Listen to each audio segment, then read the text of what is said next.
Welcome everyone in my channel NP Maths Sir. नमस्कार, आप सबका स्वागत है। आज अपना टॉपिक है रेशनल नंबर यानी कि परिमेय संख्या। हमारे आरबीएसई बोर्ड का जो पहला चैप्टर है, एनसीईआरटी बुक्स और सीबीएसई में भी है। तो परिमेय संख्या स्टार्ट करने से पहले थोड़ा सा डिटेल से हमने जो लास्ट कक्षाओं में हमने जो डिस्कस किया था, हमने पढ़ा है, उसके बारे में थोड़ा सा हम डिस्कस करेंगे, फिर हमारा आज का टॉपिक स्टार्ट करेंगे। तो अगर मैं मुख्य रूप से हमारी जो संख्या पद्धति में जो संख्याएं होती है वो कितने प्रकार की होती है, कितने प्रकार के उसके भाग है और प्रत्येक में किस किस प्रकार की संख्याएं आती है, उसके बारे में हम थोड़ा सा स्टार्ट करते हैं। तो संख्या पद्धति में हमारी जो संख्याएं होती है उसको मुख्य रूप से दो भागों में बांटा जाता है। कितने भागों में? दो भागों में, जिसमें पहला भाग जो है वो वास्तविक संख्या का है, वास्तविक संख्या, और दूसरा भाग है वो अवास्तविक, या इसको मैं काल्पनिक कह सकता हूं, या काल्पनिक, यानी ये इमेजिनरी नंबर हो गया और ये रियल नंबर है। अब वास्तविक संख्या को पुनः दो भागों में बांटा जाता है, परिमेय संख्या और अपरिमेय संख्या। परिमेय संख्या और अपरिमेय संख्या, इसको रेशनल नंबर बोलते हैं, इसको इर्रेशनल नंबर बोलते हैं। और ये जो अवास्तविक संख्या होती है, काल्पनिक संख्या, ये वास्तविक रूप में नहीं निकाली जाती है। आगे की कक्षाओं में जब हम 11th में जाएंगे तो वहां पर इसके बारे में डिस्कस करेंगे। मैं आपको शॉर्ट में बता देता हूं कि कभी भी किसी नंबर के स्क्वायर रूट के अंदर अगर माइनस का साइन आता है, ऋणात्मक संख्या का वर्गमूल अगर हम लेते हैं, तो वो संख्या अवास्तविक यानी कि काल्पनिक होगी। तो इसके बारे में हम नहीं पढ़ेंगे। तो परिमेय संख्या जो होती है, रेशनल नंबर और इर्रेशनल नंबर, ये दोनों मिलकर के वास्तविक संख्या कहलाती है, जिसे मैं रियल नंबर कहते हैं हम। अब परिमेय संख्याओं के बारे में हमारे कक्षा 8 में यहाँ पे टॉपिक है, कक्षा 8 में हमारा यहाँ पे है। और अगर मैं कक्षा 9 की बात करूं तो जिसमें हमारा टॉपिक जो पहला है वो वास्तविक संख्याओं का है, जिसमें हम परिमेय और अपरिमेय दोनों के बारे में अध्ययन करेंगे। चलिए डिस्कस करते हैं हमारा इसके बारे में ज्यादा। परिमेय संख्या किसे कहते हैं? तो मुख्य रूप से मैं अगर आपको ये बताऊं कि ये वास्तविक संख्या क्या होती है, तो आप कह सकते हो ऐसी संख्या जिसको संख्या रेखा पर निरूपित किया जा सके। ऐसी संख्या जैसे कि 0, 1, 2, इधर कौन से साइन आते हैं? धनात्मक संख्याएं आती है, और इधर कौन सी आती है? ऋणात्मक। 0 से इधर दाहिनी ओर धनात्मक और 0 से उधर ऋणात्मक। ये जिसको हम संख्या रेखा पर निरूपित कर सकते हैं वही वास्तविक संख्याएं होती है। और इनमें ये परिमेय संख्या भी होती है और साथ में अपरिमेय भी होती है। इसका मतलब हम √2, √3 इनको भी संख्या रेखा पर निरूपित करना 9th कक्षा में सीखेंगे। अब परिमेय संख्या किसे कहते हैं, तो मैं शॉर्ट में एक परिभाषा अगर मैं बताऊं, बात करूं, तो आप कह सकते हो ऐसी संख्या जिसे P बटा Q, इसका मतलब अंश बटा हर, P बटा Q के रूप में लिखा जा सके, P बटा Q के रूप में लिखा जा सके, जहां P व Q पूर्णांक, P व Q क्या होने चाहिए? पूर्णांक होने चाहिए। P व Q पूर्णांक हो तथा Q का मान 0 के बराबर नहीं होना चाहिए, क्योंकि इस संख्या में अंश बटा हर, तो अगर हमारा हर 0 हो गया तो वो संख्या क्या बन जाएगी? अपरिभाषित हो जाएगी, अनंत हो जाएगी। इसलिए इस Q का मान 0 नहीं होना चाहिए और इसको P बटा Q के रूप में लिखा जा सके, जहां P और Q पूर्णांक हो। ये हमारी परिभाषा है परिमेय संख्या की, या जिसको हम रेशनल नंबर बोलते हैं। अब इसके विपरीत हमारी अपरिमेय संख्या हो जाएगी, यानी ऐसी संख्या जिसको P अपॉन Q के रूप में लिखा जा सके। बाई चांस लिख दें तो P और Q में से कोई एक नंबर पूर्णांक नहीं होगा, वहां कुछ और हो सकता है, वहां एक, तो वो संख्या जो बनेगी अपरिमेय संख्या। अब इसके विपरीत जो है वो हमारी अपरिमेय संख्याएं कहलाएगी, यानी कि इस संख्याओं को हम p बटा q, जहां p और q पूर्णांक के रूप में नहीं लिखा जा सकता है, वे संख्याएं हमारी अपरिमेय संख्याएं होंगी, जिसका उदाहरण होगा √2, √3, √5, इस प्रकार से और भी बहुत सारे उदाहरण हैं। यानी किसी अभाज्य संख्या के ऊपर जब अंडर लग जाता है या भाज्य भी हो, लेकिन अगर उसका स्क्वायर रूट हटता नहीं है, जैसे कि √4, लेकिन इसका मान कितना होता है 2 होता है, इसलिए ये अपरिमेय नहीं है, क्या बनेगी परिमेय। लेकिन √3 और √5 को हम स्क्वायर रूट से बाहर नहीं निकाल सकते, तो ये संख्याएं हमारी क्या बनेगी अपरिमेय संख्याएं। अब हमारा जो ये टॉपिक है परिमेय संख्याओं वाला, इस परिमेय संख्या के भी हमारे पास बहुत सारे उदाहरण होंगे, जिसमें से मैं अगर 6 की बात करूं, 6 क्लास में हमने सीखा प्राकृत संख्या, पूर्ण संख्या और पूर्णांक संख्या। ये सारे जो हमने कहां पढ़े थे 6th क्लास में पढ़े थे।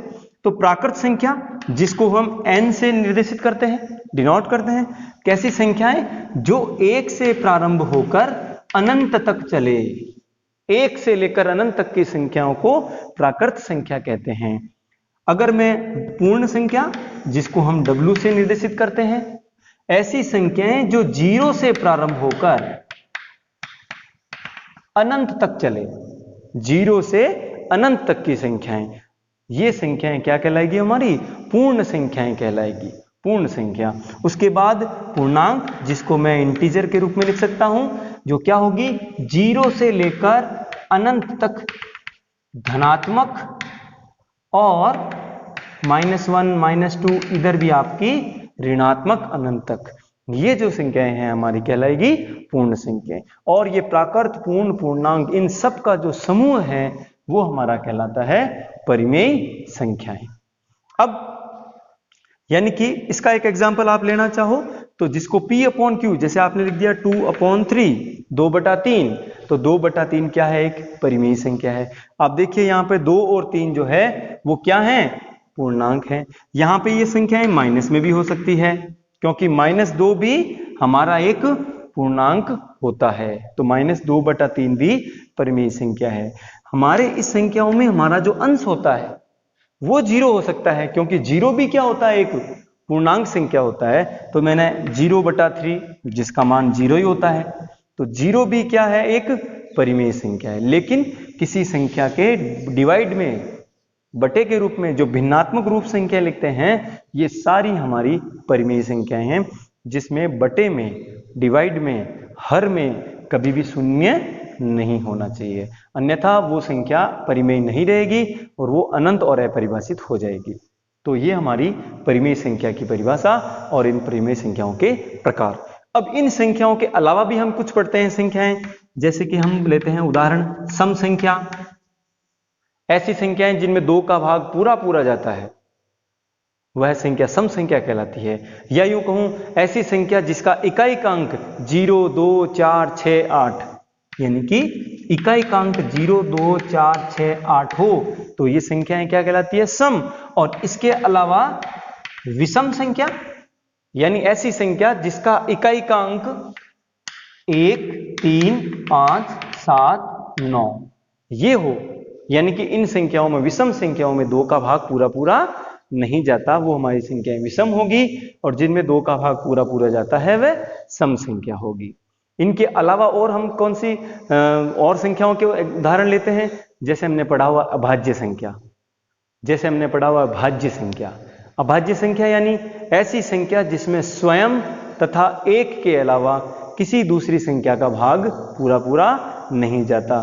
तो ये ले लेता हूं मैं अभाज्य संख्या, ऐसी संख्या जिसका केवल डिवाइड भाग खुद का ही जाता है या 1 का जाता है, वह संख्याएं हमारी अभाज्य संख्याएं कहलाती है। या इसकी एक और परिभाषा देना चाहूं तो मैं कह सकता हूं ऐसी संख्याएं जिसके केवल 2 ही गुणनखंड हो, एक तो स्वयं हो जाएगा और 1 हो जाएगा, तो ये 2 जिनके गुणनखंड हो वो अभाज्य संख्याएं कहलाती है।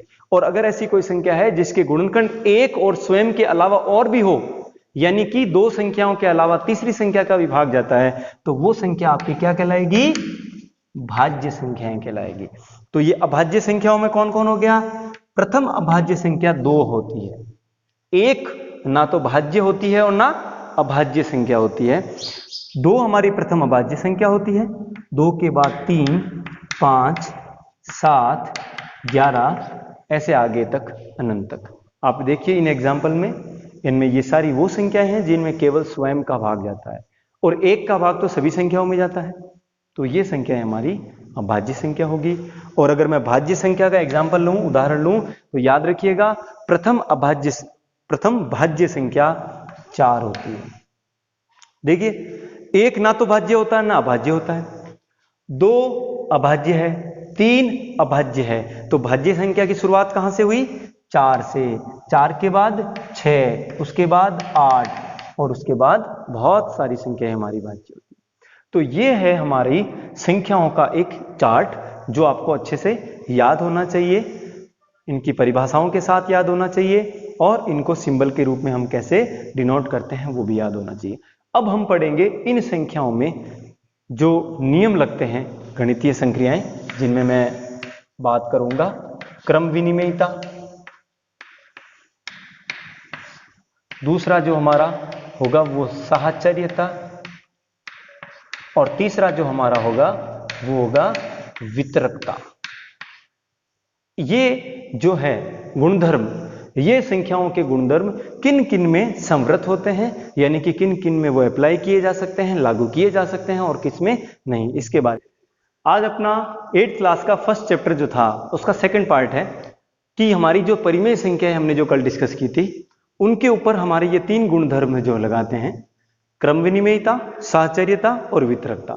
सबसे पहले हम जानेंगे कि ये गुणधर्म होते क्या हैं और ये किस प्रकार से परिमेय संख्याओं पर लागू किए जाते हैं, कौन कौन सी ऐसी संख्याएं हैं जिन पर यह गुणधर्म लागू नहीं होता है। इन सब के बारे में हम इस वीडियो में डिस्कस करेंगे, तो लास्ट तक इस वीडियो पे जुड़े रहिएगा। स्टार्ट करते हैं हमारा क्रम विनिमयता, जिसको हम इंग्लिश में कहते हैं कम्यूटेटिव लॉ। तो क्या होता है, a प्लस b, दो संख्याओं का योग बराबर b प्लस a, यानी कि अगर मैं 2 प्लस 3 कहूं तो इसका जो जोड़ है वो कितना मिलेगा मेरे को? 5 मिलेगा। और अगर मैं 3 प्लस 2 यानी कि संख्याओं का क्रम परिवर्तित कर दीजिए आप, तो भी इसके मान में परिवर्तन नहीं आता है। 3 प्लस 2 कहूं या 2 प्लस 3 कहूं, इन दोनों का मान क्या होता है? समान प्राप्त होता है। तो ये नियम कहलाता है क्रम विनिमयता। संख्याओं के क्रम को परिवर्तित करने पर उसके मान में उसमें परिवर्तन नहीं होता है, उसका मान 3 प्लस 2 का मान 5 ही आया है, ये कहलाता है क्रम विनिमयता। तो ध्यान रहे, क्रम विनिमयता आपको योग के गुणधर्म में, यानी कि जब हम जोड़ की बात करेंगे तो ये क्रम विनिमयता का नियम लगाया जा सकता है, लेकिन जब हम बाकी का नियम लगाएंगे तो आप देखिए कि 2 माइनस 3 का मान जो है वो 3 माइनस 2 के बराबर नहीं होता। 2 माइनस 3 का मान तो होता है -1, जबकि 3 माइनस 2 करते हैं तो क्या प्राप्त होता है? 1, जो कि आपस में बराबर नहीं है। तो मैं कह सकता हूं कि यहां ये नियम जो है वो संवृत है। संवृत का मतलब वो नियम उस पे योग में लगाया जा सकता है, क्रम विनिमयता का नियम योग में लगाया जा सकता है, जबकि बाकी में संवृत नहीं है, असंवृत। तो ये आपको विशेष रूप से ध्यान रखना है कि क्रम विनिमयता का नियम योग में लगाया जा सकता है। और उदाहरण देखिए आप गुणा का, आपने कहा a into B equal to B into A, क्या ऐसा गुणा में होता है? तो आप कह सकते हो बिल्कुल हाँ। 2 गुणा 3 का मान 3 गुणा 2 के बराबर होता है या नहीं होता है? तो 2 3 6 और 3 दूनी 6, तो इनका मान बराबर होता है। तो हम कह सकते हैं कि क्रम विनिमयता का नियम योग और गुणा में संवृत है, लगाया जा सकता है। जहां योग है वहां पर हम क्रम विनिमय कर सकते हैं संख्याओं को, लेकिन बाकी में नहीं किया जा सकता, गुणा में किया जा सकता है। और अंत में हम देखेंगे भाग में इसका क्या भाग में हम किस प्रकार से हम लगा सकते हैं या नहीं लगा सकते हैं? भाग मतलब अगर हमारा a बटा b है तो क्या हम उसको b बटा a लिख सकते हैं? अगर लिख सके, उसके मान में परिवर्तन नहीं आया, तब तो वो हमारा जो नियम है वो संवृत होगा, अन्यथा नहीं होगा। तो आप देखिए, क्या मैं 2/3 को 3/2 के रूप में लिख सकता हूं? क्या ये दोनों मान बराबर है? नहीं है। Not equal to 2/3 is not equal to 3/2। 2/3 का मान 3/2 नहीं है, तो आप कह सकते हो कि वो नियम भाग में लागू नहीं हो सकता। तो भाग में भी क्रम विनिमयता का नियम असंवृत है। तो इस प्रकार से, जिस प्रकार मैंने क्रम विनिमयता का नियम आपको एग्जाम्पल के साथ बताया है, आप भी ऐसे ही अपने मन से एग्जाम्पल लेंगे और इस प्रकार के नियम, इस प्रकार से एक टेबल बनाएंगे। एक एक एग्जाम्पल आपको सबका लिखना है। अब हम बात करते हैं साहचर्यता की। साहचर्यता, साहचर्यता का मतलब है, अगर मैं योग की बात करूं तो a प्लस बी प्लस सी, हमारे पास 3 संख्याएं हैं। तो क्या होगा अगर मैं a को अलग रख दूं, b प्लस सी करूं, या a के साथ मैं b को जोड़ दूं, a प्लस बी और प्लस सी कर दूं, तो ये जो नियम कहलाता है, ये कहलाता है साहचर्यता। जैसे कि एग्जांपल देखिए, आपको अच्छे से समझ में आ जाएगा। जैसे 2 + 3 + 4, आराम से ध्यान देंगे। यहां मैं 3 और 4 को जोड़ रहा हूं, जबकि मैंने इनका साथ चेंज कर दिया, तो इसीलिए इनका नाम देखिए साहचर्यता। तो मैंने किनको 2 जोड़ लिया, 2 + 3 और प्लस में लिख दिया 4। तो देखेंगे आप, 2 + 3 + 4 7, 7 और 2 कितना हो गया? 9। इधर देखेंगे, 3 और 2 5 + 4, 5 और 4 9। आप देखिए दोनों के मान में कोई परिवर्तित नहीं है, तो हम कह सकते हैं कि ये साहचर्यता का नियम भी इसमें योग में लगाया जा सकता है। ठीक उसी प्रकार से साहचर्यता का नियम जो है वो बाकी में, यहां पे क्या हो जाएगा? ये संवृत हो जाएगा। लेकिन जब हम बाकी की बात करते हैं तो ये कैसा हो जाएगा? असंवृत हो जाएगा, यानी कि बाकी में नहीं लगेगा। तो गुणा में देखिए आप, 2 × 3 × 4 बराबर, देखिए यहां पर मैं 3 और 4 को साथ में गुणा कर रहा हूं, और जैसे ही मैंने इनका साथ चेंज कर दिया, कौन 2 × 3 ले लूं और लास्ट में अकेला रह जाएगा 4, तो भी इसके मान में कोई परिवर्तित नहीं आ रहा। देखिए 2 × 4 को 3 से गुणा करो, 4 × 12, इधर 3 को 2 से गुणा किया 6, गुणा में है 4, तो 12 दूनी 24 और 6 चौक 24। तो आप देखिए आंसर में कोई परिवर्तित नहीं है, इसका मतलब ये गुणा में भी संवृत होगा। तो ये है हमारा साहचर्यता का नियम, जो कि केवल योग और गुणा में ही लगाया जा सकता है। यह गुणधर्म बाकी और भाग में असंवृत होगा। आप एग्जाम्पल से कर सकते हैं, एक और एग्जाम्पल ले लेंगे। हमारा तीसरा, तो हम बात करते हैं वितरकता की। तो वितरकता का ये गुणधर्म जो है वो हम किस प्रकार से लगाएंगे, किस प्रकार से अप्लाई करेंगे? तो मैं योग और व्यकलन,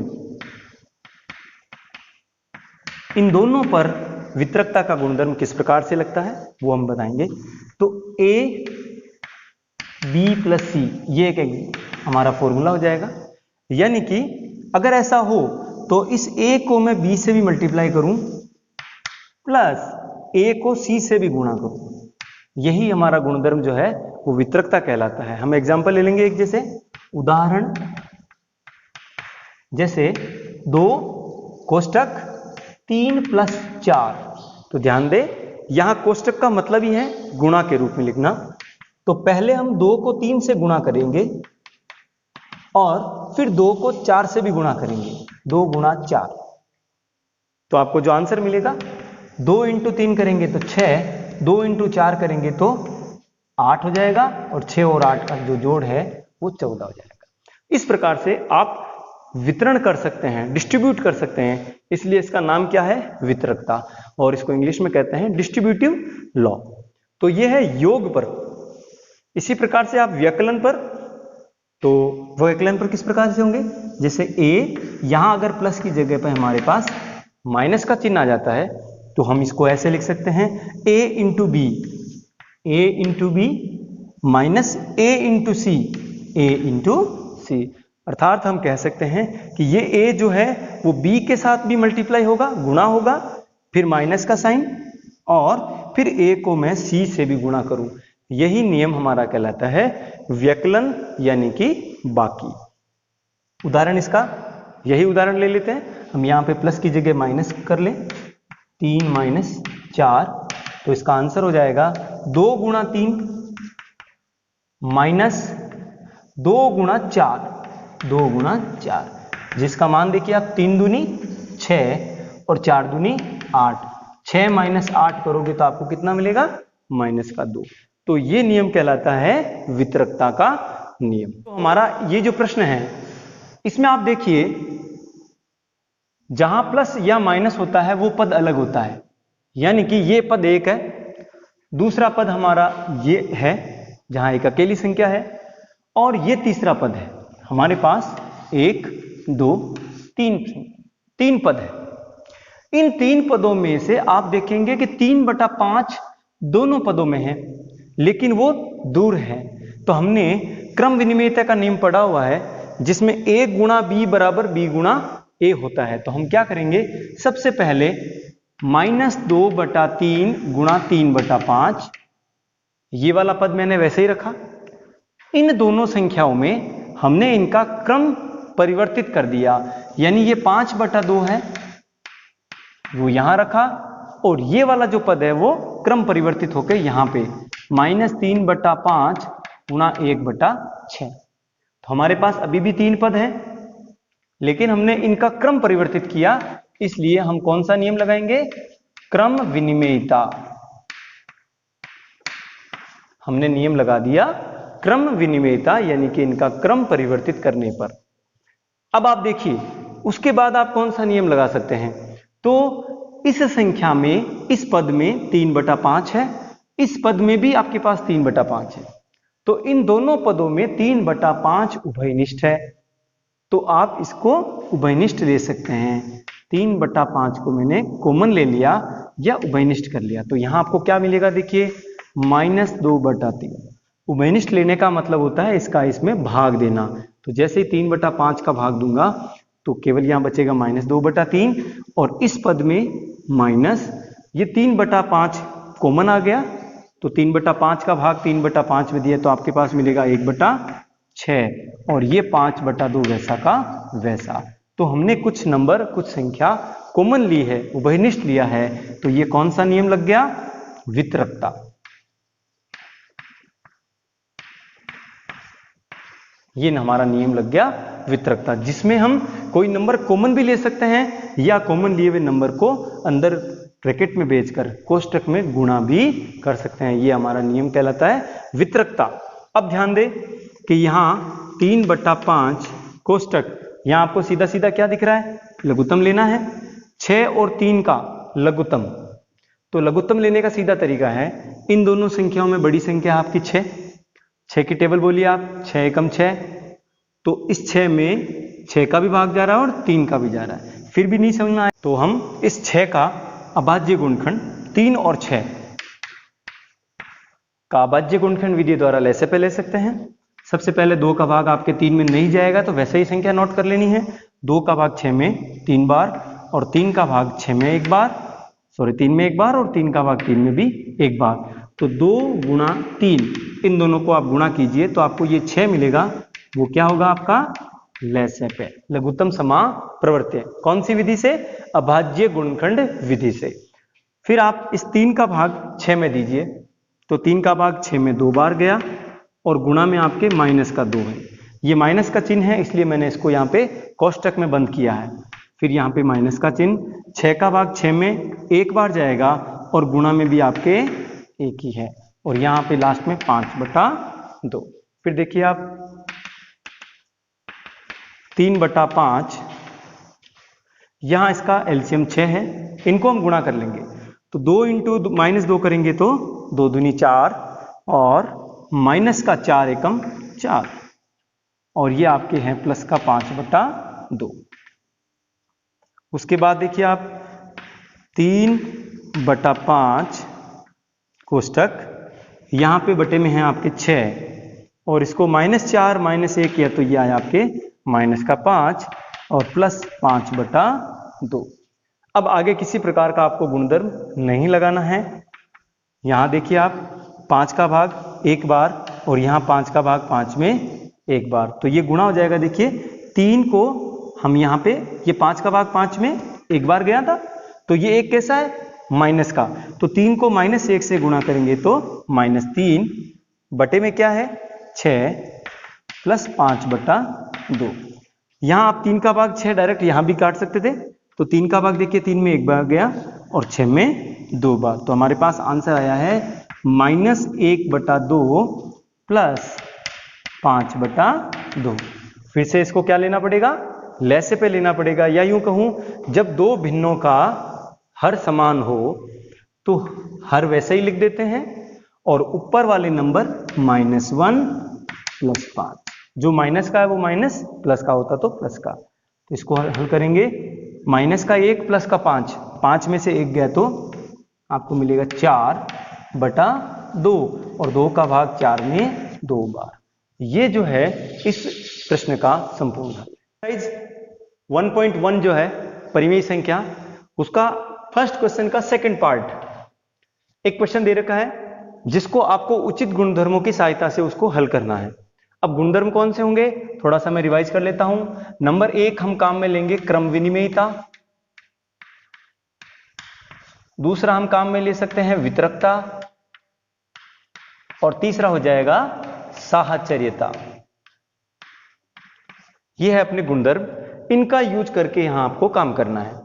तो देखिए क्रम विनिमेयता का मतलब होता है किसी संख्याओं का केवल क्रम चेंज करना, या इसे कहते हैं ऑर्डर चेंज करना।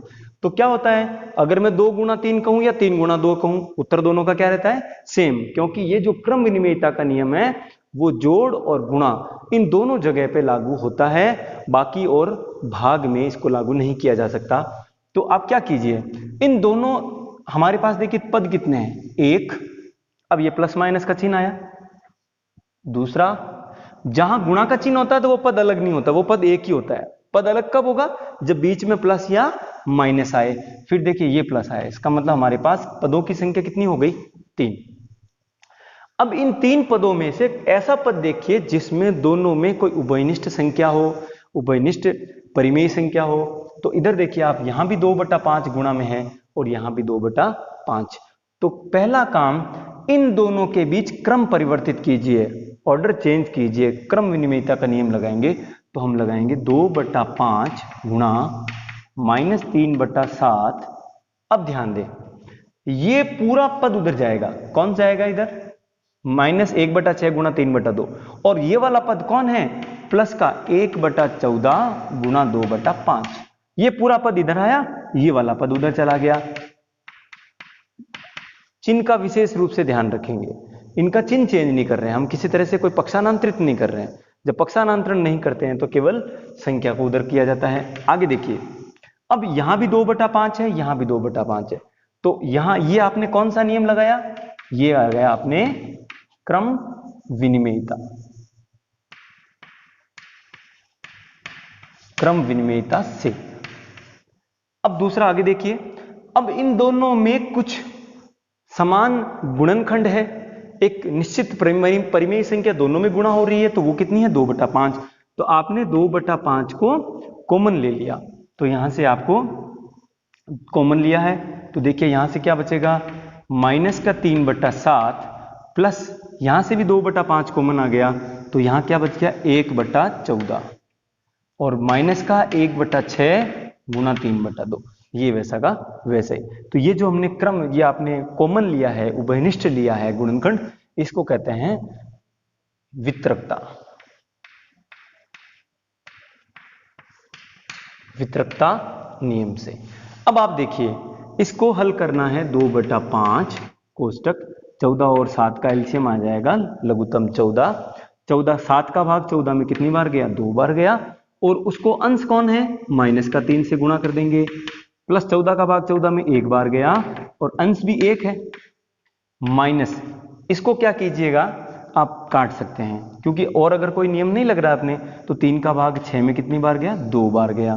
तो यहाँ ऊपर देखिए ये 1 इंटू 1 1 हो जाएगा और नीचे 2 दूनी कितने हो जाएंगे? 4 हो जाएंगे। आगे देखिए 2/5 यहाँ है एलसीएम में 14, 3 दूनी 6 कैसे हो जाएंगे? माइनस के हो जाएंगे।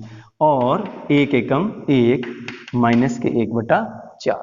यहाँ तक कोई दिक्कत नहीं, मैं इसी को थोड़ा आगे यहीं कर लेता हूँ। देखिए तो 2/5 कोष्टक -6 + 1, तो माइनस का कितना बच जाएगा? 5, और बटे में है आपके 14 और माइनस का 1/4।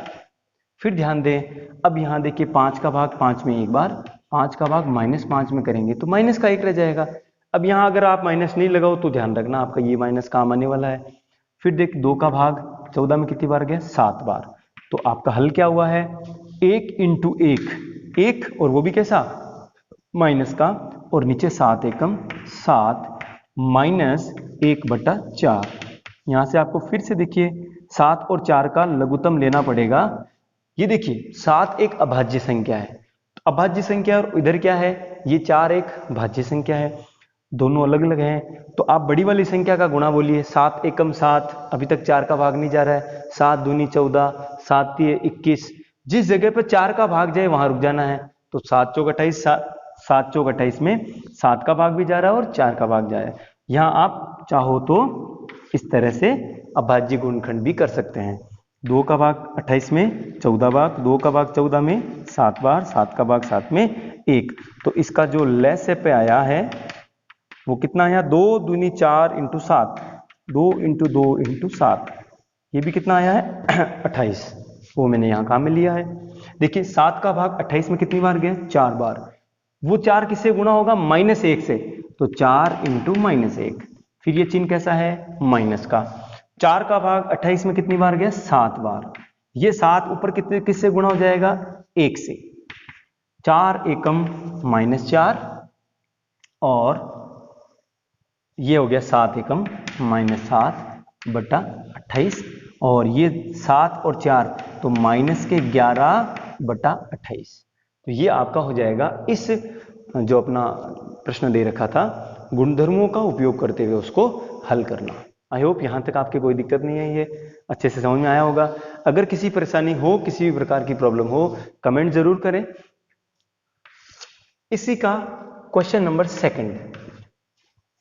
सेकंड क्वेश्चन आपका दे रखा है योज्य प्रतिलोम निकालना, एडिटिव आइडेंटिटी निकालना, एडिटिव इनवर्स निकालना। तो पहले आपको थोड़ा सा एक चीज समझनी होगी कि योज्य प्रतिलोम क्या होता है, योज्य तत्समक,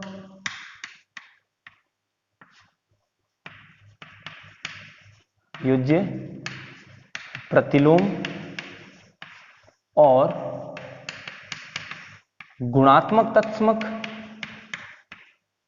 और गुणात्मक प्रतिलोम, गुणात्मक प्रतिलोम, इन 4 बातों को आपको समझना होगा। तो क्या है, देखिए ये अपना जो योज्य तत्समक होता है ये हमेशा ही इसका मान 0 होता है। ऐसे ही गुणात्मक तत्समक है, इसका मान सदैव 1 होता है। वास्तव में होता क्या है, योज्य तत्समक वो संख्या है जो कहती है मुझे किसी भी संख्या में जोड़ दो, कोई फर्क नहीं पड़ेगा, आंसर वही रहेगा। जैसे आपने 5 में कितना जोड़ा, 5 ही रहेगा, तो उसका आंसर आपका क्या आएगा? 0। तो इस 0 को योज्य तत्समक कहते हैं। योज्य प्रतिलोम, प्रतिलोम का मतलब होता है कि एक ऐसी संख्या जिसको किसी में जोड़ दें तो 0 प्राप्त हो जाए, योज्य तत्समक प्राप्त हो जाए। तो 5 में आपको क्या जोड़ना है कि -5 जोड़ना है, तो 5 का योज्य प्रतिलोम क्या हो गया? -5। तो ऐसे हम निकालेंगे योज्य प्रतिलोम। गुणात्मक तत्समक वह संख्या, अब नाम है इसका गुणात्मक, मल्टीप्लिकेटिव आइडेंटिटी है। इसका मतलब ऐसी संख्या जिसको किसी के साथ अगर हम मल्टीप्लाई करें तो उसका मान वही रहता है। जैसे 5 को आपने 1 से मल्टीप्लाई किया तो 5 1 जा 5, 10 को 1 से मल्टीप्लाई किया तो 10 1 जा 10, -3 को 1 से मल्टीप्लाई किया तो -3 1 जा -3। तो कुल मिलाकर आप उसके आंसर में कोई परिवर्तन नहीं आ रहा है, तो वो नंबर क्या हो जाएगा अपना? गुणात्मक तत्समक, जिसका मान सदैव 1 होता है। इनमें हमें कोई चेंज नहीं करना है। अब गुणात्मक प्रतिलोम, वही बात जैसे मैंने बताया कि प्रतिलोम का मतलब उल्टा, रेसिप्रोकल। तो क्या हो गया? कि किसी भी नंबर को आपको जब भी गुणात्मक प्रतिलोम निकालना हो तो उस नंबर को आप व्युत्क्रम कर देंगे ताकि उन दोनों का गुणा कितना प्राप्त हो जाए, 1। अब वो कैसे है वो हम क्वेश्चन से सोल्व करेंगे। देखिए क्वेश्चन नंबर जो सेकंड है आपका, उसका फर्स्ट 2/8 का अपने को योज्य प्रतिलोम निकालना है। तो बताइए योज्य प्रतिलोम का मतलब जो संख्या है वो की वो रख दो, बस उसका चिन्ह क्या कर देना है, चेंज, यानी प्लस है तो माइनस कर दीजिए और माइनस है तो प्लस। तो 2/8 को योज्य प्रतिलोम हो जाएगा -2/8। केवल और केवल चिन्ह चेंज करना है, संख्या वही रखनी, ताकि देखिए इन दोनों को हम जैसे ही ऐड करेंगे, जोड़ेंगे, उत्तर क्या आ जाएगा, 0 आ जाएगा। योज्य तत्समक आना जरूरी होता है। उसके बाद इसका सेकंड पोर्शन, क्वेश्चन सेकंड का जो सेकंड पोर्शन है वो है -5/9 का योज्य प्रतिलोम। इस बार आप गैस कीजिए, -5/9 मैंने बताया संख्या वही रखनी है, बस आपको चिन्ह क्या कर देना है, चेंज कर देना है। यानी यहां पे माइनस का है तो वहां क्या ले लीजिए, आप प्लस ले लीजिए, ताकि जैसे इन दोनों को जोड़ेंगे तो -5/9 और +5/9 कैंसिल हो जाएगा और आंसर क्या आ जाएगा, 0 आ जाएगा। उसके बाद देखिए क्वेश्चन नंबर इसी का थर्ड, जो योज्य प्रतिलोम का ही है, वो है आपका -6/-5। पहले तो ये बताइए -6/-5 ये किसके बराबर है। दोनों अंश और हर, न्यूमरेटर और डिनोमिनेटर में दोनों बार माइनस आ गया, तो आप कह सकते हैं कि ये माइनस माइनस प्लस हो गया, तो ये तो 6/5 है। ठीक है, यानी कि अपने को इसका प्रतिलोम निकालो चाहे इसका निकालो, बात एक ही है। तो हम यहां निकालेंगे 6/5 का योज्य प्रतिलोम। बताइए क्या हो सकता है, क्या होगा, 6/5 और आपने जैसे इसका योज्य प्रतिलोम निकाला तो माइनस का 6/5 हो जाएगा। जैसे मैंने कहा कि संख्या वही रहेगी, केवल चिन्ह चेंज कर देना है, यहां तो कोई दिक्कत नहीं है। अब क्वेश्चन नंबर इसी का फोर्थ, वो है आपका 9/-6। 9/-6। तो देखिए मैं आपको एक बात बता दूं, 9/-6 किसके बराबर है, -9/6 के। यानी कि ये जो माइनस है वो चाहे अंश में लगे और चाहे हर में लगे, दोनों जगह कहीं भी लग सकता है, बात एक ही होती है। तो इन दोनों में से आप किसी का भी योज्य प्रतिलोम निकाल लो, आंसर सेम रहेगा। तो आप निकाल लीजिए -9/6 का योज्य प्रतिलोम। तो क्या हो जाएगा बताइए, इसका योज्य प्रतिलोम हो जाएगा प्लस का 9/6। अगला जो हमारा क्वेश्चन है वो है क्वेश्चन नंबर थर्ड, जिसमें आपको ये कहा गया कि प्रूफ कीजिए, सिद्ध करना है अपने को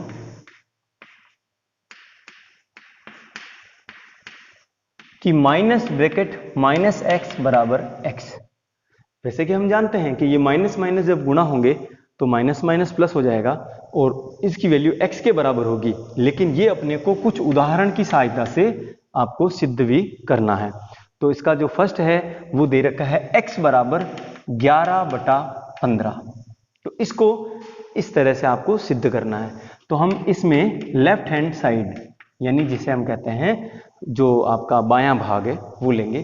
तो ये देखिए माइनस कोष्टक माइनस x का मान कितना है, 11/5। तो ये क्या, ये हो गया, देखिए माइनस माइनस ये क्या हो गया, प्लस हो गया, और ये कितना प्राप्त हुआ आपको, 11/5, जो कि किसका मान होता है, x होता है। और ये आपका क्या है, RHS, राइट हैंड साइड, या इसको मैं दायां पक्ष भी कह सकता हूं। तो मैंने जब x की वैल्यू 11/15 लिखी तो माइनस कोष्टक माइनस x की जगह 11/15, तो इसका मान 11/15 आया, जो कि हमारे प्रश्न में x का मान दे रखा है। इसका हम सेकंड पार्ट लेंगे, जिसमें आपके जो x का जो मान है वो दे रखा है 13/17। 13/17 इसको आपको उपयोग में लेना होगा। तो देख,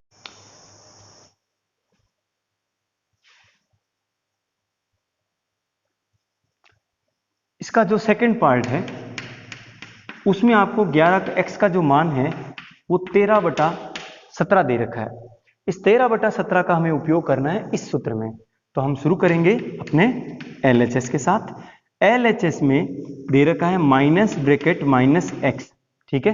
तो देखिए इसका मान रखो माइनस ब्रैकेट माइनस एक्स की जगह पे कितना है 13/17। तो देखिए यहाँ पे माइनस माइनस क्या हो गया, प्लस हो गया, और 13/17, और ये किसका मान है एक्स का। ये देखिए यहाँ पे x का मान कितना है 13/17, यानी कि हम शुरू की कहाँ से किए थे, LHS को लेकर किए थे, और वो किसके बराबर आया है RHS के। तो ये है आपका क्वेश्चन नंबर 3 जिसमें आपको वेरीफाई करना था और इसको हल करना था। अब अपन स्टार्ट करते हैं अपना क्वेश्चन नंबर 4।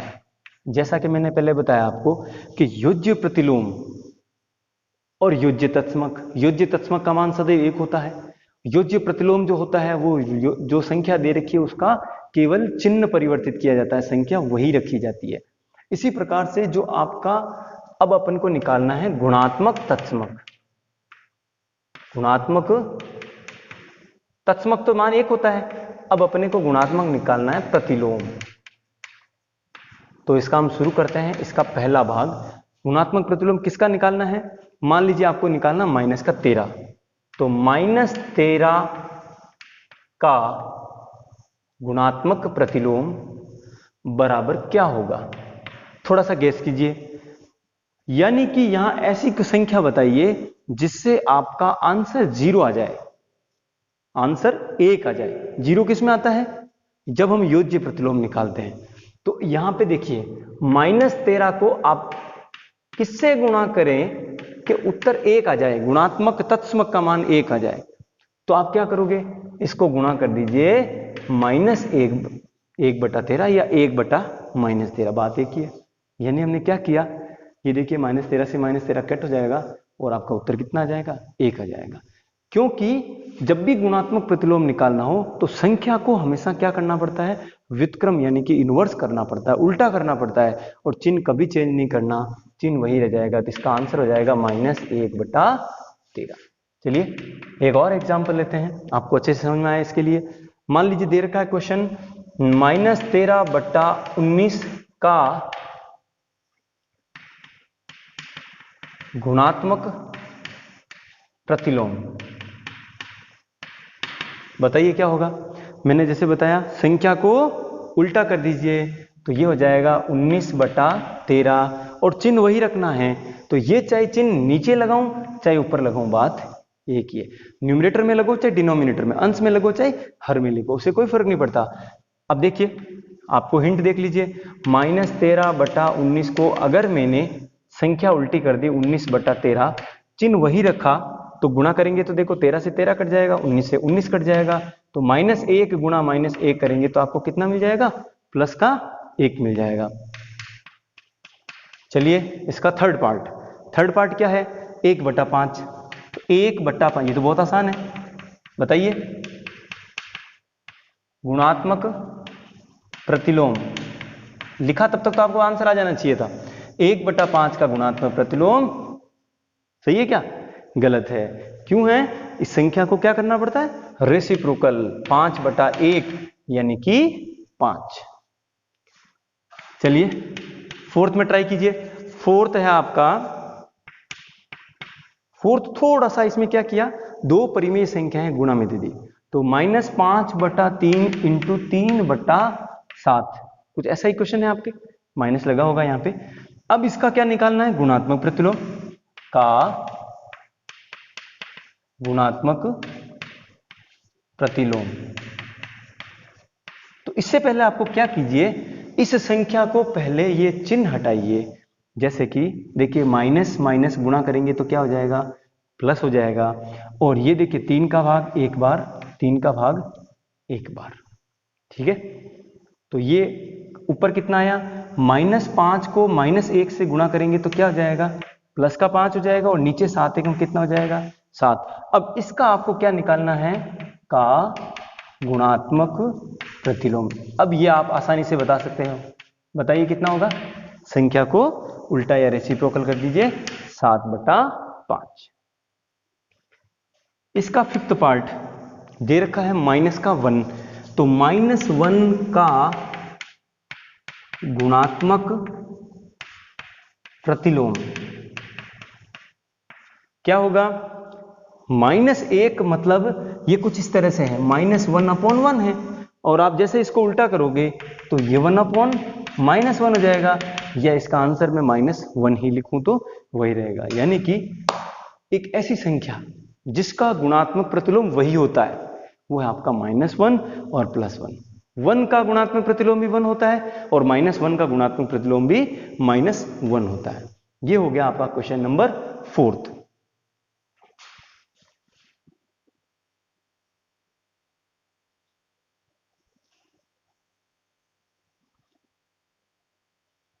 देखिए अपना क्वेश्चन नंबर जो 5 है उसमें आपके 3 पार्ट है। इसमें दिया हुआ है कि इसमें कौन सा गुणधर्म लगाया गया, उस गुणधर्म का नाम बताना आपको। तो चेक करिए, -4/5 को 1 से गुणा किया तो वही संख्या प्राप्त हो गई -4/5, या यूं कहूं 1 को -4/5 से गुणा करने पर वही संख्या प्राप्त होती, तो वो 1 क्या है? गुणात्मक तत्समक, या इसे हम कहते हैं मल्टीप्लिकेटिव आइडेंटिटी। गुणात्मक तत्समक, ये हो जाएगा गुणात्मक तत्समक या मल्टीप्लिकेटिव आइडेंटिटी। यानी कि 1 को किसी संख्या से गुणा करो तो वही प्राप्त होता है, तो वो 1 क्या हो गया? गुणात्मक तत्समक हो गया। याद रखिए, अगर हमारे पास ये नहीं होता तो आप इसमें ये कह सकते, देखिए a इंटू बी या b इंटू ए, संख्याओं का क्रम परिवर्तित किया तो हम क्या कह सकते? क्रम विनिमयता। लेकिन उसने ये कहा है, इसका आंसर यही आ रहा है, तो इसको 1 से गुणा करने पर यही प्राप्त हो रहा है, तो 1 जो है वो गुणात्मक तत्समक हो जाएगा। दूसरे में देखिए आप, -13/17 गुणा -2/7 कहूं, या -2/7 इंटू -13/7, तो आपके आंसर क्या आया मन में? क्रम विनिमयता। यानी कि हमने ऑर्डर क्या कर दिया? चेंज कर दिया। इसको इंग्लिश में कहते हैं कम्यूटेटिव लॉ। फिर देखिए, -19/29 को 29/-19 से गुणा किया, आंसर 1 आ गया। अभी थोड़ी देर पहले डेफिनेशन में बताया था मैंने कि ये वो संख्या है जिसको इससे गुणा करने पर 1 ला रहा है, तो ये संख्या क्या हो गई? गुणात्मक प्रतिलोम। गुणात्मक प्रतिलोम, या इसको मैं कहता हूं मल्टीप्लिकेटिव इनवर्स। मल्टीप्लिकेटिव इनवर्स भी हम कह सकते हैं। फिर देखिए इसका क्वेश्चन नंबर 6 दे रखा है, संख्या 6/13 को -7/16 के व्युत्क्रम से गुणा कीजिए। यानी कि आपको क्या करना है? 6/13 गुणा -7/16 का व्युत्क्रम, व्युत्क्रम का मतलब उल्टा, तो ये हो जाएगा 16/-7। यहां आपके कोई दिक्कत नहीं है। देखिए हमने -7/16 का व्युत्क्रम कर दिया, व्युत्क्रम मतलब इनवर्स, या इसको हम रेसिप्रोकल भी कह सकते हैं, तो इसको आपने रेसिप्रोकल किया। अब देखिए अगर कोई संख्या कटती है तो काट दीजिए, 16 इंटू 6 करेंगे तो 96 हो जाएगा, 96, और बटे में एक माइनस का रहेगा और ये हो जाएगा 91, तो ये आपका आंसर आ जाएगा। अगर कोई संख्या कटती तो काट देता, लेकिन यहाँ पे मुझे नहीं लगता कोई है। क्वेश्चन नंबर जो 7 है, देखिए ये कह रहा है कि 1/3 गुणा 6 गुणा 4/3 एज 1/3 इंटू 6 इंटू 4/3, या यहां लगा सकता हूं या। इसमें आपको कौन सा नियम लगता हुआ प्रतीत हो रहा है, कौन सा गुणधर्म लगा है? तो देखिए हमने पढ़ा हुआ है, क्या पढ़ा हुआ है यहाँ पे? देखिए इनका साथ परिवर्तित हुआ है, पहले ये दोनों साथ में थे, फिर ये दोनों साथ हो गए, तो ये कौन सा नियम लगा? साहचर्यता, या इसको इंग्लिश में कहते हैं एसोसिएटिव लॉ। तो ये हो जाएगा साहचर्यता, या इसको एसोसिएटिव लॉ भी कहते हैं। चलिए इसका क्वेश्चन नंबर 8 देखिए, ये दे रहा है कि क्या 8/9 संख्या -1 से ही 1/8 का गुणात्मक प्रतिलोम है? गुणात्मक प्रतिलोम मतलब मल्टीप्लिकेटिव इनवर्स है इसका, तो हम चेक कर लेते हैं क्या हो जाएगा। जब भी हम दो संख्याओं के, ये देखिए यहाँ पे, जब मल्टीप्लिकेटिव इनवर्स या गुणात्मक प्रतिलोम को गुणा किया जाता है तो उत्तर क्या आता है? 1 आता है। तो अगर हमारा उत्तर 1 आया, इसको सही कर लीजिए, इस सही का मतलब मिश्र भिन्न को साधारण भिन्न में, मिक्स फ्रैक्शन को सिंपल में, 8 1 जा 8 प्लस 1, ये हो गया 9/8, वो भी कैसा? माइनस का। तो जब इसको गुणा करेंगे 8 का भाग 8 में एक बार, 9 का भाग 9 में एक बार, लेकिन वो कैसा आया? -1 आया। क्या ये -1 1 के बराबर आया है? तो नहीं आया है, इसका मतलब ये इसका गुणात्मक प्रतिलोम नहीं है। तो इसका उत्तर हो जाएगा नहीं, ये गुणात्मक प्रतिलोम नहीं है। फिर देखिए क्वेश्चन नंबर 9, 0.3 संख्या 3 सही 1/3 का गुणात्मक प्रतिलोम है अथवा नहीं। तो चेक करेंगे हम, क्या करेंगे, गुणात्मक प्रतिलोम का सीधा सा मतलब होता है, अभी आपने किया कि उत्तर क्या आना चाहिए, 1 आना चाहिए। आया तो वो गुणात्मक प्रतिलोम होगा, मल्टीप्लिकेटिव इनवर्स होगा, नहीं तो नहीं होगा।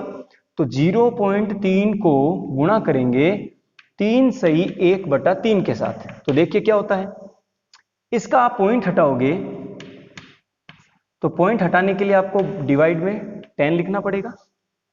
अब ये पॉइंट हट चुका है, गुणा इसको देखिए साधारण भिन्न बनाइए, सिंपल फ्रैक्शन, 3 × 3 9 और 1 10, 10/3। तो देखिए 10 से 10 कट गया और 3 से 3 कट गए, तो आपके सामने उत्तर कितना आया है, 1 आया है।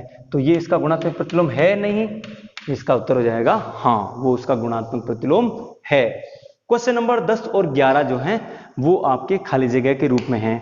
तो चलिए देखिए क्या होता है, वह संख्या जिसका गुणात्मक प्रतिलोम नहीं होता, तो वो संख्या क्या होगी, 0, क्योंकि ये देखिए इधर 0 वास्तव में ऐसे होता है 0/1 के रूप में। अगर आपने इसको उल्टा कर दिया, 1/0 कर दिया, तो उसका मान अपरिभाषित या अनंत हो जाएगा। इसलिए हम 0 को इन्वर्स नहीं करेंगे, रेसिप्रोकल नहीं करेंगे। फिर देखिए वह संख्या जो अपने व्युत्क्रम के बराबर ही है। तो अभी थोड़ी देर पहले मैंने एग्जांपल दिया था 1 और -1, 1 का उल्टा करेंगे, व्युत्क्रम करेंगे तो 1 ही मिलेगा, -1 का भी क्या मिलेगा, -1 ही मिलेगा। वह परिमेय संख्या जो अपने ऋणात्मक के समान है। तो देखिए 0 एक परिमेय संख्या होती है, अब वो ना तो 0 प्लस होता है और ना माइनस होता है, यानी कि अपने इसका ऋणात्मक भी कर दो तो भी वो आंसर 0 ही आएगा। क्वेश्चन नंबर 11 का फर्स्ट पार्ट, शून्य का व्युत्क्रम क्या होता है, नहीं होता है, क्योंकि उसका व्युत्क्रम करेंगे तो अपरिभाषित हो जाएगा या अनंत हो जाएगा। तो आप कह सकते हैं शून्य का व्युत्क्रम नहीं होता। सेकंड, संख्याओं खाली जगह व खाली जगह अपने व्युत्क्रम के समान है। अपने व्युत्क्रम के समान कौन कौन होता है, एक तो होता है 1 और एक होता है -1। ये अपने उल्टे व्युत्क्रम, रेसिप्रोकल, इनवर्स, कुछ भी कह दीजिए आप। थर्ड क्वेश्चन, -5 का व्युत्क्रम, तो बताइए आप क्या हो जाएगा व्युत्क्रम, इसको आप उल्टा कर दो तो -1/5। देखिए 5 का उल्टा होता है 1/5, तो -5 का उल्टा -1/5। क्वेश्चन नंबर 4 दे रखा है 1/x का व्युत्क्रम क्या हो जाएगा, इसका उत्तर हो जाएगा x/1, या इसको मैं x भी कह सकता हूं। 1/x का उल्टा x/1, x/1 का उल्टा x कर लीजिए आप, रेसिप्रोकल हो जाएगा। क्वेश्चन नंबर 5 देखिए, दो परिमेय संख्याओं का गुणा, अगर पहली भी परिमेय संख्या दूसरी भी परिमेय संख्या दोनों को गुणा कर दीजिए तो आपका आंसर भी परिमेय संख्या आएगा। तो इसका उत्तर हो जाएगा परिमेय संख्या होगी। दो परिमेय संख्याओं का गुणा हमेशा परिमेय संख्या होता है। लास्ट इस एक्सरसाइज का प्रश्न देखिए, धनात्मक परिमेय संख्या का उल्टा। हमारी कोई संख्या धनात्मक है, परिमेय है, यानी कि अंश बटा हर है। अब इसको हम उल्टा भी कर देंगे ना तो वो धनात्मक का तो उल्टा धनात्मक ही रहेगा, और संख्या को आप 2/3 को आप 3/2 कर दीजिए, क्या फर्क पड़ता है, वो संख्या तो परिमेय ही रहेगी। बराबर तो नहीं होती है, संख्या परिवर्तित हो जाती है, लेकिन वो संख्या कैसी होगी, धनात्मक परिमेय रहेगी। नेक्स्ट अपना जो क्वेश्चन है वो है -5/6 को संख्या रेखा पर निरूपित करना। ठीक है बेटा, देखो भाई, पहले आप संख्या रेखा बनाएंगे, 0 से इस तरफ धनात्मक दिशा होगी आपकी, और इधर जो होगी वो कौन सी दिशा होगी, ऋणात्मक, यानी कि ऋणात्मक मान इधर आएंगे। ठीक है, बाईं ओर। अब आप देखिए ये आपका पॉजिटिव है कि नेगेटिव है, धनात्मक है कि ऋणात्मक है।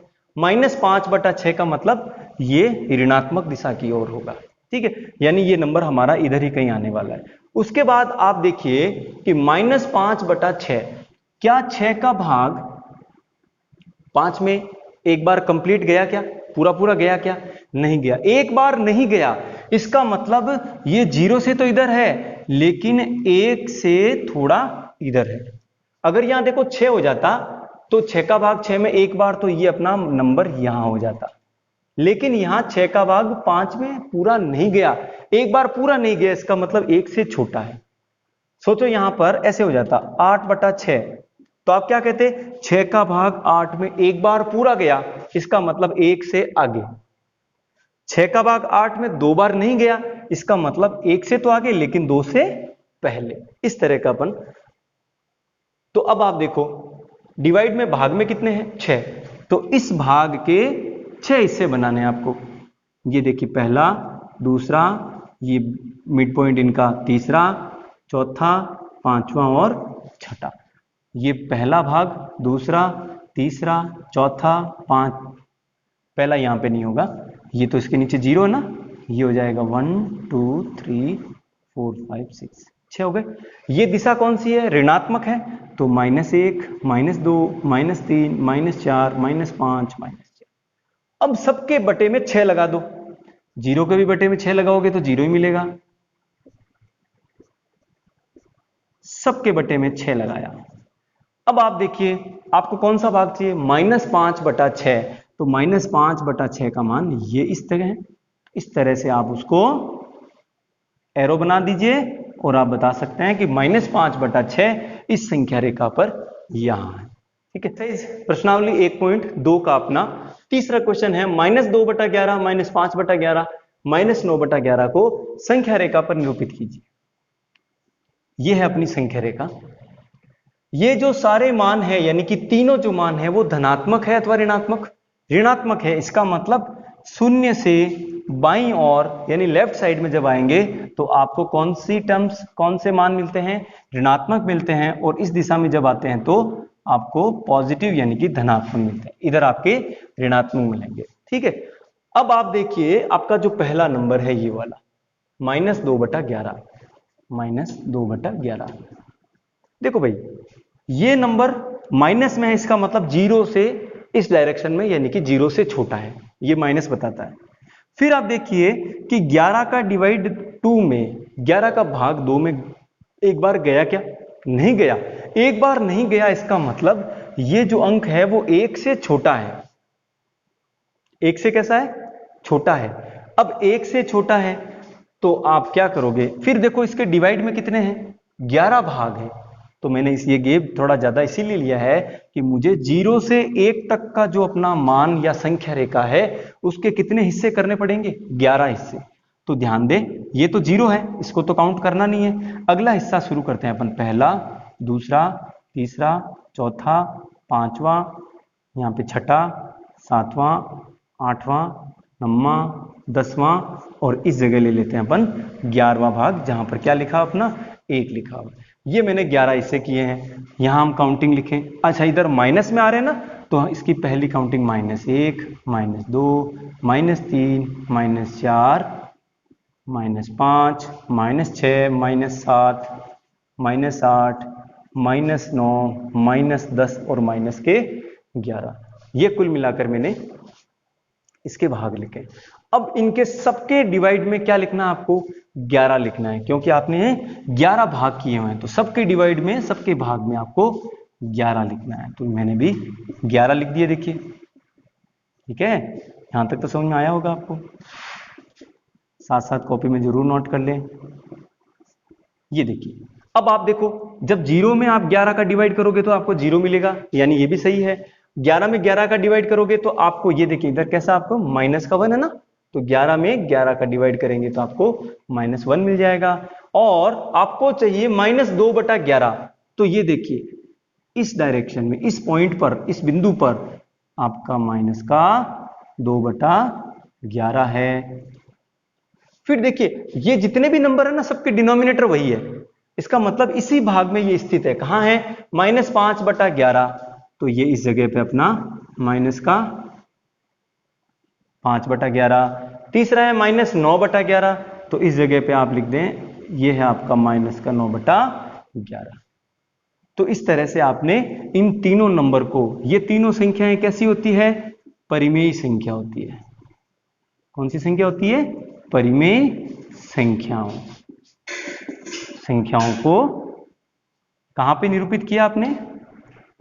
संख्या रेखा पर निरूपित किया जा सकता है। अच्छा, परिमेय को भी कर सकते हैं और अपरिमेय को भी कर सकते हैं, जो कि अपन अगली क्लास में 9th क्लास का जब अपन पहला चैप्टर पढ़ेंगे ना, तो वहां इरेशनल नंबर यानी अपरिमेय संख्या को संख्या रेखा पर निरूपित करेंगे। Thank you. क्वेश्चन नंबर अपना 5th जो है एक्सरसाइज 1.2 का, वो है इन दो नंबर के बीच में आपको बहुत सारे रेशनल नंबर्स पता है, उनमें से आपको कोई भी 5 नंबर्स आपको निकालने हैं। तो ये बहुत आसान क्वेश्चन है। अपन ने लास्ट वीडियो के जो क्वेश्चन है वो देखे होंगे कि कैसे अपन दो नंबर्स के बीच के जो रेशनल नंबर होते हैं उनको कैसे निकालते हैं। क्या करते हैं, इनको डिनोमिनेटर को सेम करते हैं। तो ये 2/3 और 4/5 का डिनोमिनेटर सेम नहीं था, ठीक है। ये मैं 5th का फर्स्ट पार्ट करा रहा हूं। 2/3 और 4/5 का जो इसका हर है वो समान नहीं था। तो क्या करना होगा, हरों को बराबर करने के लिए इस 3 को मल्टीप्लाई कर देंगे, यहां पर गुणा कर देंगे और 3 से भाग। यहां पर जो 5 है ना, उसको गुणा और भाग इधर कर दीजिए। तो इधर क्या हुआ देखो, 5 दूनी 10 और 5 तिये 15। इधर कितना हो गया, 4 तिरी 12 और 5 तिरी 15। इनका हर तो समान हो गया, लेकिन इनके अंश में 10 और 12 के बीच में केवल एक ही नंबर है 11, जबकि अपने को 5 चाहिए। तो क्या करेंगे, यहां 5 की जगह 50 से मल्टीप्लाई 50 से डिवाइड, और यहां अगर आपके 5 है ना तो 50 से मल्टीप्लाई 50 से डिवाइड, यहां 3 है तो 30 से मल्टीप्लाई 30 से। यहां पे आप 50 भी कर सकते हो, 500 भी कर सकते हो, कोई फर्क नहीं पड़ता। आप अगर इस प्रकार से अगर करोगे ना तो भी आंसर क्या आएगा आपका, समान आएगा। क्यों? क्योंकि आपने कह रखा है कि दो परिमेय संख्याओं के बीच में अनंत परिमेय संख्याएं होती है। तो देखो कितना हो गया, 50 को 2 से गुणा करो 100, और 50 को 3 से गुणा करो 150, 30 को 4 से गुणा करो तो 120/150। अब 150 तो लिख देंगे अपन हर में, ठीक है, 150 लिख देंगे अपन हर में। तो ऊपर आपको 100 से लेकर के 120 के बीच में कितने हो जाएंगे, 101, 105, 108, 113, 118, कुछ भी लिख सकते हैं। और साथ में लिख सकते हैं हमें जो चाहिए 5 परिमेय संख्याएं। कौन कौन सी हो गई, ये वाली आप यहां लिख दो, 101/150, 105/150, 108/150, ऐसे ही आगे की लिख देंगे। यहां हम थोड़ा सा लिख दें जो आपने गुणा और भाग में किया है कि 2/3 को 50 से गुणा और 50 से भाग करने पर 4/5 को इस तरह से, ठीक है, कर सकते हैं ना। इसका सेकंड पार्ट, इसका दूसरा भाग जो है वो है कुछ इस प्रकार से, -3/2 और 5/3, इनकी बीच की अपने को परिमेय संख्या निकालनी है। तो भाई आपने क्या कहा था, इन दोनों संख्याओं के बीच, दोनों संख्याओं के बीच की क्या निकालनी है आपको, परिमेय संख्याएं निकालनी है। तो क्या करेंगे, इसके भाग में कौन है, हर में 3, इस 3 से गुणा कर दो, 3 से भाग दे दो। नीचे कौन, इधर 2, इस 2 से यहां गुणा और भाग कर दो। तो क्या मिला, 3 × 3 करेंगे तो -9/3 दूनी 6। इधर देखो 5 दूनी 10/3 दूनी 6, सही बात है ना। अब क्योंकि इनका हर क्या आ गया, समान आ गया, तो अपन सबके बट्टे में हर में क्या लगा देंगे, 6 लगा देंगे। और ऊपर देखो आपको -9 से लेकर 10 के बीच में, ये है आपका देखो 0 से लेकर के अनंत तक इधर जाते हैं, और माइनस में संख्याएं इधर आती है। तो भाई -9 और +10 के बीच की जितनी भी सारी संख्याएं हैं उनको हम यहां लिख दें, -8, -7, और उधर जाएंगे -5, फिर 0 भी आ जाएगा, फिर 2 भी आ जाएगा, फिर 4 भी आ जाएगा। ये जितनी भी सारी संख्याएं हैं वो इन दोनों के बीच की हैं। तो आप लिख सकते हैं इनमें से 5 परिमेय संख्याएं कौन कौन सी है, देखो -9/6, -8/6, -7/6, -5/6, 2/6, 3/6 और भी आगे की लिख सकते हैं। लिख लोगे ना? अब छठा प्रश्न जो है वो है आपका, देखो प्रश्न संख्या 6, -2 से बड़ी 5 परिमेय संख्याएं। कहां से बड़ी चाहिए इसको? -2 से बड़ी। तो देखो भाई, ये इधर जो अपने पास संख्या रेखा है, -2 से बड़े का मतलब होता है आपको धनात्मक दिशा, 0 से बाईं और दाहिनी ओर अपन जब जाएंगे तब आपको सारी धनात्मक यानी कि बड़ी संख्याएं आती है। छोटी चाहिए तो आपको इधर आना पड़ेगा। तो -2 से बड़ा कौन होता है बताइए? -1। -1 से बड़ा कौन होता है? 0। उससे बड़े कौन होते हैं? ऐसे आगे की संख्याएं बहुत सारी होती है अनंत तक। अपने को इनमें से कोई भी निकाल के कितनी लिखनी है? 5।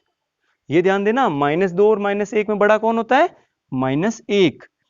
यहां अगर मैं -3 लिख दूं तो बड़ा कौन हो गया? इन दोनों में से -2 बड़ा हो जाएगा। जैसे जैसे हम उधर जाएंगे तो 1 बढ़ता जाता है, +1 हो जाता है। ठीक है। क्वेश्चन नंबर आपका इस प्रश्नावली का लास्ट 7वां, वो है आपका 3/5 और 3/4। इन दोनों के बीच की आपको 5 परिमेय संख्याएं लिखनी है। खुद कर लोगे या मैं कराऊं? थोड़ा सा हिंट दे देता हूं, देखो दोनों को लिखना है। इसके बटे में 5 है तो यहां 5 से गुणा 5 से भाग। इसके बटे में 4 है तो यहां 4 से गुणा 4 से भाग। संख्याएं कम ना पड़ जाए इसलिए 10 से और गुणा भाग कर देंगे। तो अब इनके बीच में ये देखो, यहां 120 और इनको गुणा करो, 40 को 5 से गुणा करोगे तो कितना आएगा? 200। और यहां 50 को 3 से गुणा करो तो 150, 50 को 4 से गुणा करो तो 200। अब देखो दोनों के बटे में कितने आ गए? 200 आ चुके हैं। अब क्या करना है आपको? जो पसंद है उठा लीजिए।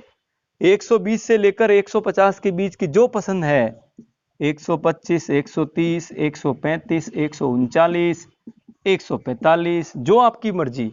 और ये संख्याएं हम यहां लिख देंगे कि इनके बीच की परिमेय संख्याएं ये। समझ में आ गया अच्छे से? इनको कॉपी में नोट करेंगे अच्छे से, और नेक्स्ट वीडियो जो होगा वो अपनी प्रश्नावली 2 का होगा। Thank you.